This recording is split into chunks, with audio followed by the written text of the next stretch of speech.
Hey guys, tonight I'm going to do a pretty simple chicken pasta bake. Now, you can do just about any flavor profile that you want based on what ingredients you have, what spices you have in your cupboard. Tonight, I'm going to make it kind of Greek. So, one thing I forgot when I started to record this is use an oven-safe pan when you're frying things on the stove so you can make it a truly one-pot meal. So here's where we started. Iron and putting these in here to get them a little bit brown. I need a little more time. So this is just 4 chicken thighs. Like I said, just trying to get them a little bit brown before we go any farther. They are definitely not ready for the flip yet. So we are going to turn on our oven to 375. Okay, I gathered the rest of the stuff that I need to do, and I flipped over the chicken because now it's decently brown on the top. This is the part where I'm going to ask you to please ignore the fact that my kitchen is a total and complete disaster. Okay? And focus you down here on the cutting board. So I have this random variety of tomatoes that came fresh from my grandma's garden that we're going to use, and an onion. I forgot to grab the garlic, but I have chopped garlic in the fridge because I use a lot of garlic, and honestly, I don't have it in me to hand chop garlic every time I want garlic because of chronic back pain. So, don't get in a lot of car accidents, kids. It's a bad idea. And if you do sports, be mindful of injuries and joints because that really catches up to you later in life. And I'm sorry, I should have cleaned the onion before starting the video. Alright, we're going to just dice up these onions. And I want kind of a small dice because I just don't want big chunks of onion in it. You can make the dice whatever size you want it to be. But just dice up a whole onion. And, you know, if you'd rather have slices of onion in your pasta bake, then, you know, slice it. It's up to you. If you want to use a red onion, that would work too. This is seriously what is in my pantry and fridge thrown together type of a dinner. My main goal is to just get these diced and ready. I did not cut this in half very evenly. Before that chicken is done browning over there. I did turn my pan down a little. I had it scorching hot when I first put the chicken in to get it hot. I had it on high heat and it was definitely hot. And it's cast iron, so cast iron retains its heat. Let me tell you, I love my cast iron. I've never been a Pampered Chef consultant, but you would really think I had, considering probably 90% of my kitchen gadgets and a lot of my pans and baking dishes are in fact Pampered Chef, including that pan and this knife. All right, so there is our onion chopped, and my eye is starting to water. Awesome. Love it. Now this one's got a little spot we're going to have to cut off, but basically, sorry, I'm just going to move these to the side. I've got a little dish there. That knife does not like my tomato, or my tomato does not like that knife, but this one is specifically a tomato knife. It's got a serrated blade, and it just glides through there. And I just cut that whole top off because I knew I had that that little bit that was kind of gross on the top. Just gonna chop this up.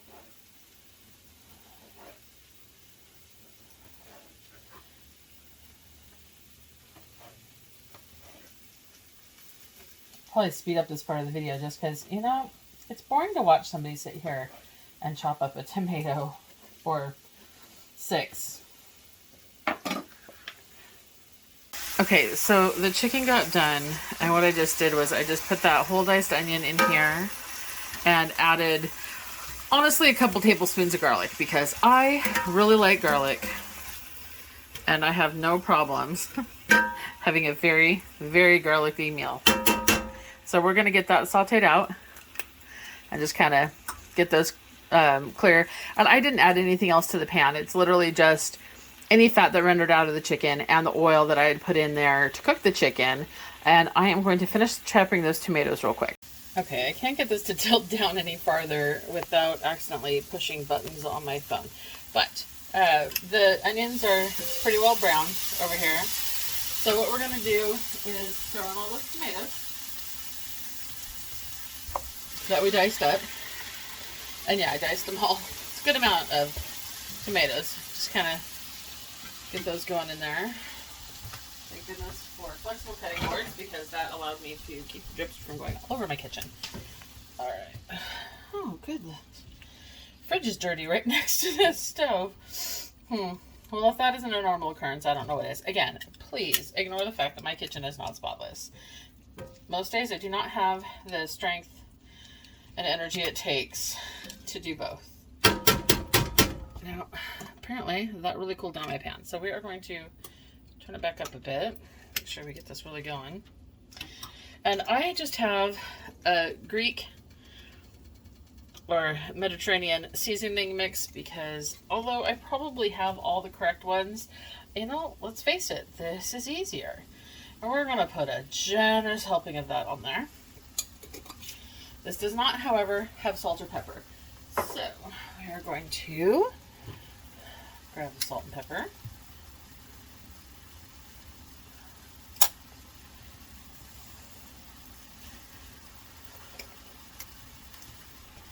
They are in shakers. I don't know why, but I just like to pour it into my hand so I can really see what I'm doing, versus just randomly shaking it in there and hoping it's enough. So, there's your salt and pepper in there. Get that warmed up a little bit. Get it mixed up. And then I have unsalted chicken broth.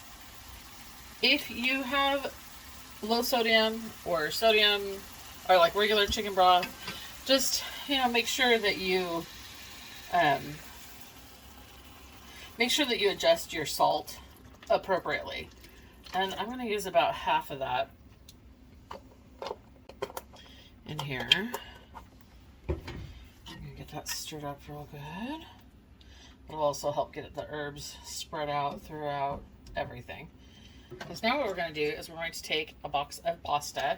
It can honestly be any small pasta. It can be bow ties, it can be shells, it can be macaroni, it can be toys. I happen to have these, so we're going to use them. We're going to just put that in there. Yeah, I feel like we might need to put more of that broth in there. Because the last thing we want to do is to have that run out of, you know, the liquid to reduce and not cook our pasta.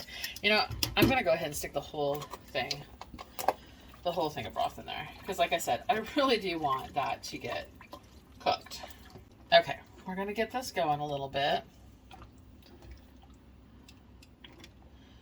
Bring it up to a boil and get the pasta partially cooked and the sauce partially reduced.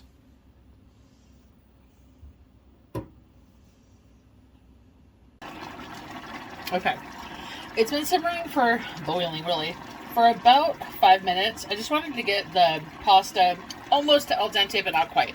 I'm taking a very generous tablespoon of tomato paste and just stirring it in here to help thicken. Although the starch of the pasta water does help some, it doesn't 100% thicken up the sauce. You could do a roux if you wanted to. You could do a slurry of cornstarch. I happen to have a lot of cans of tomato paste, and so I figured just a good dollop of that. It'll help enhance that flavor of the tomatoes, while at the same time helping with the thickness of the sauce. So I've got that all stirred in. I did give it a taste. It's got a good flavor. It has some chili flakes in that seasoning, so it's got a little bit of a kick, which is kind of nice. So now, what we're going to do is we're going to take our chicken. I've already turned off the the thing there. We're going to take our chicken and just put it back on top. Just like this.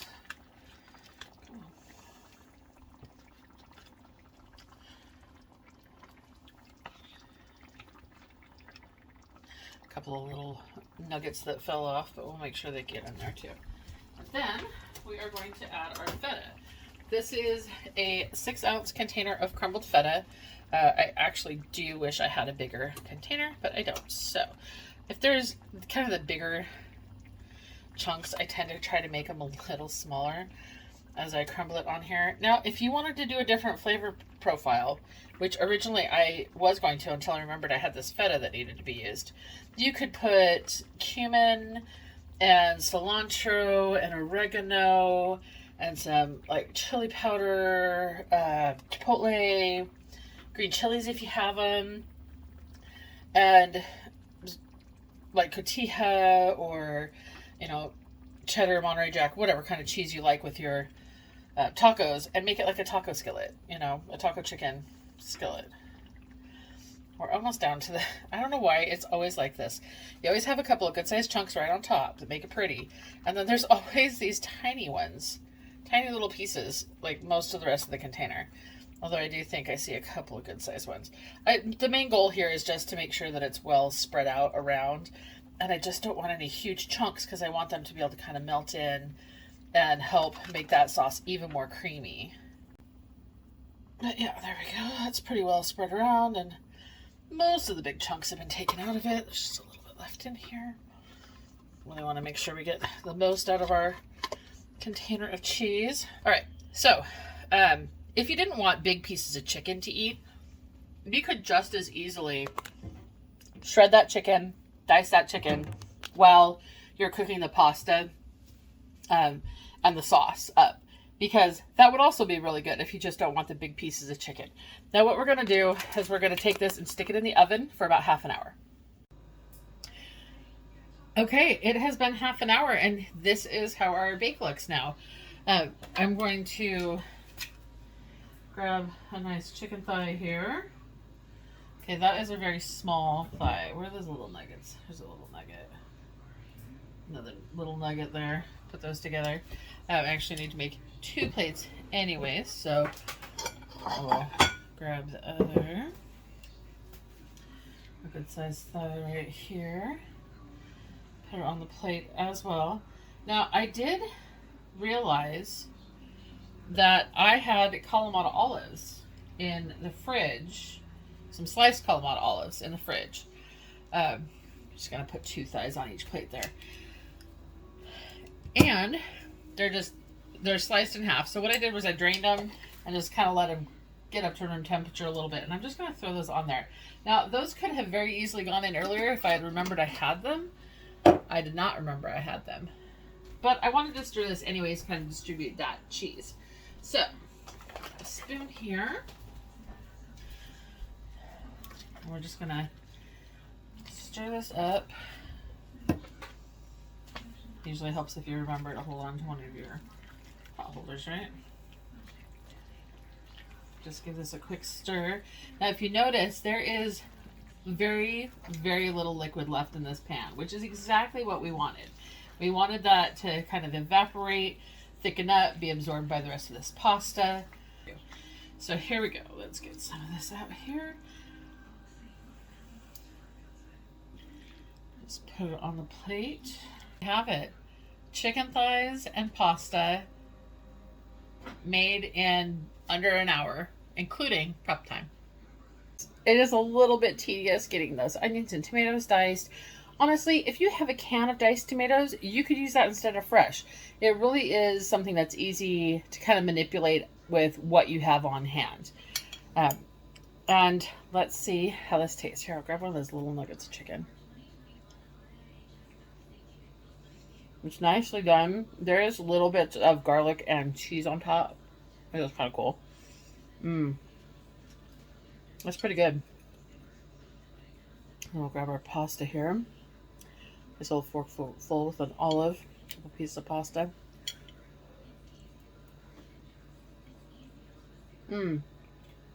Perfectly cooked. In fact, it probably could have even been a little less cooked before going into the oven, but That is pretty tasty.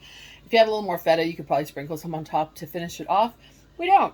We didn't even have as much as I wanted to put in the dish in the first place, but it turned out really well. Talk to you guys next time.